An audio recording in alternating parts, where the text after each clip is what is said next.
India रखो या भारत रखो, हमारे खून में वैसे ही देशभक्ति है। जब तो आज इस तरह से भारत जोड़ो यात्रा को 1 साल मुकम्मल हो चुका है और हर एक प्रदेश में यूटी में जो है भारत जोड़ो यात्रा की जो है पहली सालगिरह मनाई जा रही है।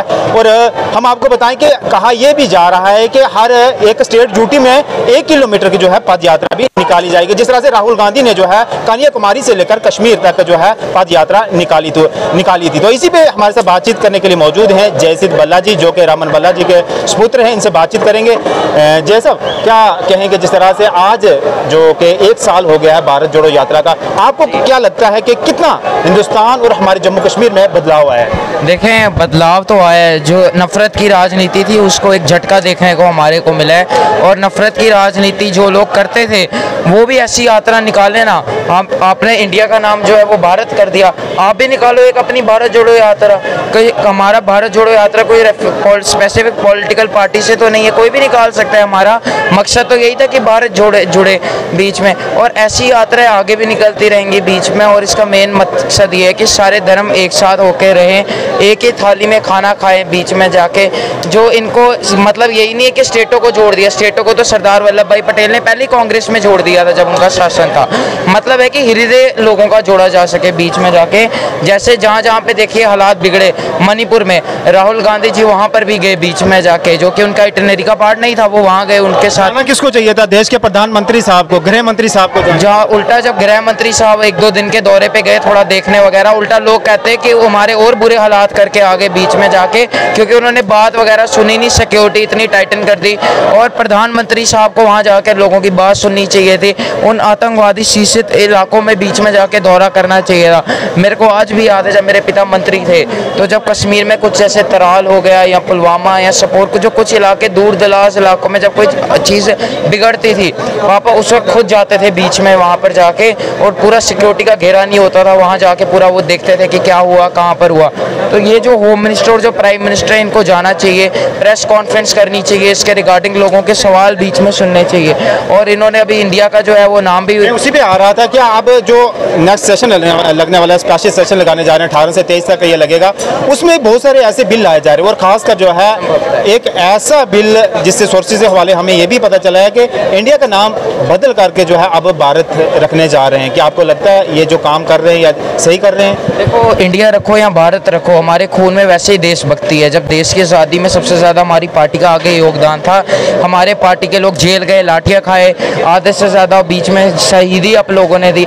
ये जो लोग कहीं ना कहीं जब इंडिया अलायंस बना है, बहुत सारी पॉलिटिकल पार्टी मिलकर जो है अलायंस बनाया गया है और उसमें जो है इंडिया नाम रखा गया है, क्या यही इनको कहीं ना कहीं डर सता रहा है, उसका नाम बदल करके जो है आप भारत रखने जा रहे हैं? आप मेरे को एक चीज़ बताइए, 2019 में न्यू इंडिया का नारा हम तो नहीं देते थे, मोदी जी देते थे कि नया इंडिया होगा जब बीजेपी जीत कर आएगी वगैरह, ठीक है। अब मुझे बताइए, जो इनका था startup India, speak up for India, जो इनकी स्कीम्स आई थी, मेरे को हालांकि अभी नाम नहीं याद इनका आ रहा है, तो सारा तो नाम तो यही रखते थे। इनको इंडिया नाम से चिड़कप पड़ी जब हमारा अलायंस गठबंधन का नाम इंडिया बीच में पड़ने को आया बीच में जाके। अगर बदलना था तो 2014 में बदल देते, क्या पता हमारी सरकार भी समर्थन कर लेती इस बात का। 19 अब आप नौकरियां दे नहीं पा रहे लोगों को, क्या बेरोजगारी आप कम कर नहीं पा रहे?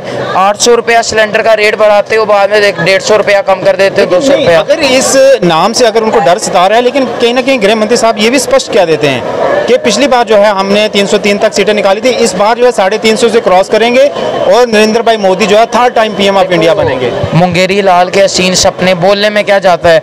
बोलने में तो मैं अपने आप को प्रधानमंत्री घोषित कर देता हूँ इंडिया का, क्या मैं बन गया? तो बोलने तो जो इनको चाहिए बोलो, बोलने का कोई पैसा थोड़ी लगता है। तो ये बीजेपी वैसे ही बोलने में बड़े वो हैं, बीच में अच्छे की चीज़ ये बोलते हैं वो बोलते हैं, काम थोड़ी कर सकते हैं बीच में जाकर। इनका फर्ज बनता था जो सिलेंडर इतना महंगा किया उसको कम करते।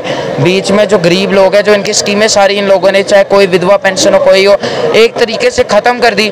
ऐसे उसका क्राइटेरिया रख दिया कि बेचारा बंदा जो पहले जाता था 3-4 दिन के अंदर काम होता था, या ज़्यादा से ज़्यादा 2 हफ्ते के बीच में फाइल आती थी, अब वो फाइलों को 4-5 महीने लग जाते हैं। क्या रीज़न है? रीज़न यही है कि सरकार निकम्मी है। जब आप पूछने जाते हो कि अभी तक वो फाइल क्यों नहीं है, कह देते हैं अफसर साहब अभी यहाँ पर नहीं है, कभी खाने का टाइम हो गया, लंच ब्रेक हो गया, कभी यहाँ पर नहीं है, कल आओ परसों आओ, बीच में जाके काम इतना ज़्यादा पेंडिंग रखने को हमारे को देखने को मिलता है। जम्मू कश्मीर में हर जगह बेरोजगार युवा हमारे को देखने को मिलता है, हर बंदा प्रोटेस्ट, JKSSB का बंदा बेचारा अभी तक प्रोटेस्ट पे अभी तक इंसाफ नहीं दे पा रहे उस सबको। तो इसकी वजह क्या है, उनके नाम क्यों नहीं आगे आते हैं जो इन चीज़ें, जैसे जब एग्जाम लीक होता है, एग्जाम लीक किसने किया, किस किस कौन कौन जो बच्चा इन्वॉल्व था उसका नाम क्यों नहीं आगे आता, जिस बंदे ने किया उसका नाम क्यों नहीं आगे आता। अभी अखनूर में एक लाइब्रेरी का भी आपको पता होगा बड़े पहले सीन आया था, इन लोगों के नाम, क्योंकि अगर उनके नाम आगे आएंगे तो जो सरकार को 50-70% कमीशन जाता है उसका भी नेताओं के नाम बड़े खुलासे हो जाएंगे जो यहाँ बैठ के मजे से पार्टी। सरकार जिस तरह से कहती है कि जम्मू कश्मीर को, पूरे हिंदुस्तान को भ्रष्टाचार मुक्त बनाएंगे, क्या आपको लगता है कि मुक्त हुआ है? भ्रष्टाचार अगर मुक्त बनाना है तो एक काम करो ना, लोगों को तो पता होगा भ्रष्टाचार मुक्त कितना हुआ है या नहीं हुआ है। मैं तो एक स्टेटमेंट दूंगा, क्या बता आप सोचो कि आप कांग्रेसी हो तो आप ऐसे स्टेटमेंट, आप चुनाव कराओ ना, जम्मू विश्वविद्यालय में चुनाव होता है ना, जम्मू कश्मीर के अंदर आप लोग चुनाव कराते हो। कभी सुनने में ये भी आता है कि जम्मू वो जो म्यूनसिपल कॉर्पोरेशन है उसको भी आगे कर सकते हैं, बीच में सुनने को आता है। सेंटर ने कहा कि जब सुप्रीम कोर्ट ने कहा कि आप वहाँ स्टेटहुड का दर्जा क्यों नहीं बहाल करा रहे, इलेक्शन क्यों नहीं करा रहे, सेंटर ने कहा कि हम जल्द से जल्द जो है स्टेटहुड भी देंगे और सबसे पहले इलेक्शन कराएंगे। और भाजपा के अध्यक्ष यूटी के जम्मू कश्मीर के रविंद्र रैना जी कहते हैं कि इस बार हम 50 से पार जाएंगे और अकेले ही जम्मू कश्मीर में अपनी सरकार बनाएंगे। वो 50 नहीं लखनपुर के पार जाएंगे। और मैं इसका बात का जवाब देता हूँ, आपने मुझसे बात कही, आप मुझे ये बताओ जम्मू कश्मीर में इनको चुनाव करवाने से इतना ज़्यादा डर क्यों है? कराओ, जीतो। अगर आपको लगता है बीच में हर पार्टी का मकसद होता है जीतना, हमारी पार्टी का भी होगा, BJP NCP भी, तो चुनाव तो करवाओ। इन लोगों के दिमाग में डर बैठ गया क्योंकि इनको पता है कि लोग इनका कैसे स्वागत कर रहे हैं बीच में।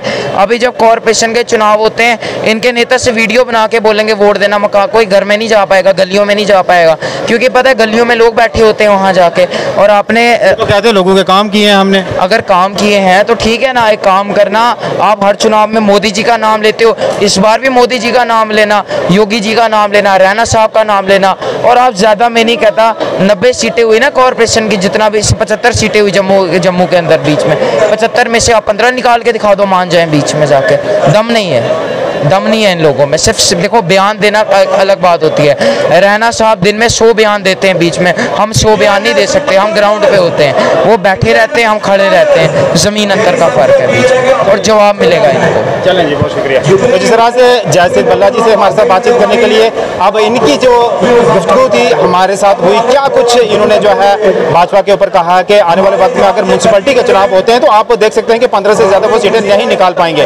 और बाकी अगर रियासतों की बात करें तो इस बार जो है कांग्रेस, इनका कहना है कि काफ़ी मजबूती में है। और नरेंद्र भाई मोदी और गृह मंत्री जी जिस तरह से उनके सपने कि अगले बार जो है 3rd time PM of India बनेंगे, तो इनका ये कहना है कि अब लोगों के प्रति लोग किस तरह से इनको वोट करेंगे, क्योंकि लोग परेशान हैं, खासकर जम्मू कश्मीर की जनता, युवा परेशान है।